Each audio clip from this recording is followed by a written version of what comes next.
Hey everybody, this is Jay. I wanted to talk about isolated pendulums today. It's been a hot topic with a few friends of mine lately, and I want to dive into it. Um, Isolated pendulums, the idea is that instead of your handle being the pivot point for where a pendulum occurs, it's isolated. So we're going to change the pivot down the rope, and you end up with something a little more like this. This is just the pendulum itself. The big deal with isolated pendulums is you add a hand path also. I'm not really sure where it crosses the technical line and all that, but as we're doing the isolated pendulums, we're going to be giving it a level change, a height difference, and this adds a hand path. So my hand is now making a circle against the direction of my poi. And it doesn't matter which way my poi is swinging, but it will be true for both directions. Now if we shift our direction a little bit, as we're doing this still in a wall plane sense, this now gives us a perspective of the poi moving away from us or towards us at what I'm going to call the top and bottom height of where we're going to play around today. The top height is where I like to focus on first. And if we give it the continuous motion, it's like this is always moving away, kicking off my elbow, right?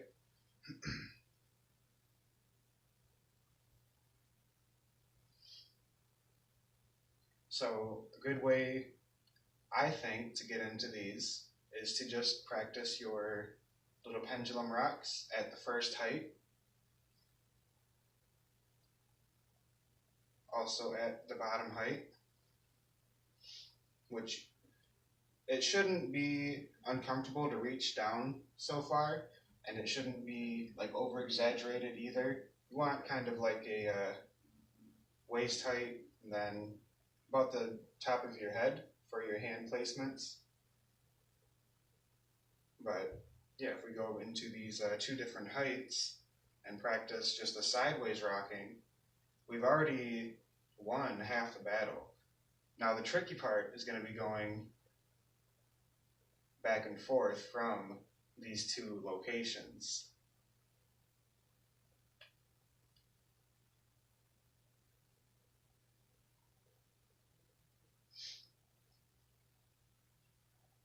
So when you're thinking about the level change going up or down, I like to think of it as waiting for the poi to be extended far out, and then we'll drop our hand with it. Or when it's up and away. And mind you, these are just the practices. This isn't the perfect move itself.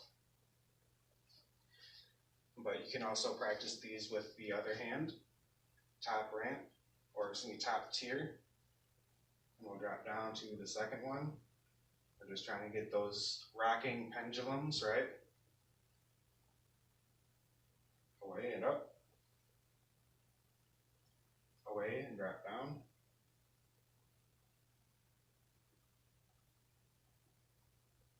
Or the other way. Oops.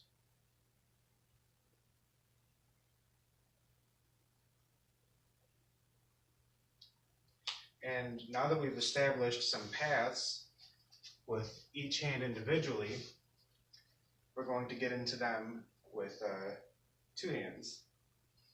Tricky part to this is that they need to be going split time, which is strange with pendulums, but they need to be going opposites of each other. And this right here might take a while to synchronize, but since we've already played around with each hand, doing these little rocking motions, it shouldn't really be too bad.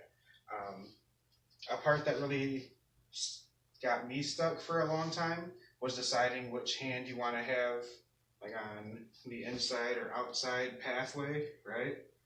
And this is where I really found that slight hip adjustment. Here we go. So if I'm doing this, this is like I'm moving these forward a little bit. right? But this feels so natural in front of me because it's like I'm pushing forward. I don't really have to worry about where my hands are. My hands are just naturally spread apart. And that's how I like to apply it, is which way I'm looking. So it's like I'm still facing that way, and these are coming in reverse towards me, even though this is supposed to be a wall plane move, right? I think it helps to break it down this kind of way.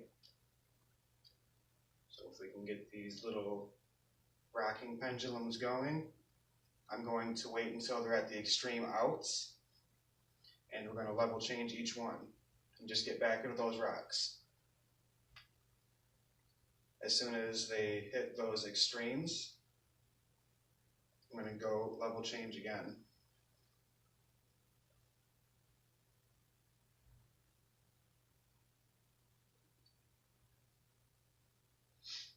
And then if you want, you can try walking it over to the next side.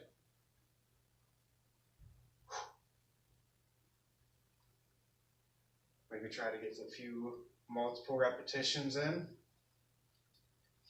But yeah, those are the baby steps that I had along the way. I'm not sure if this is going to be useful for anybody who's already passed the basics, but try it out and let me know what you think. Happy spinning.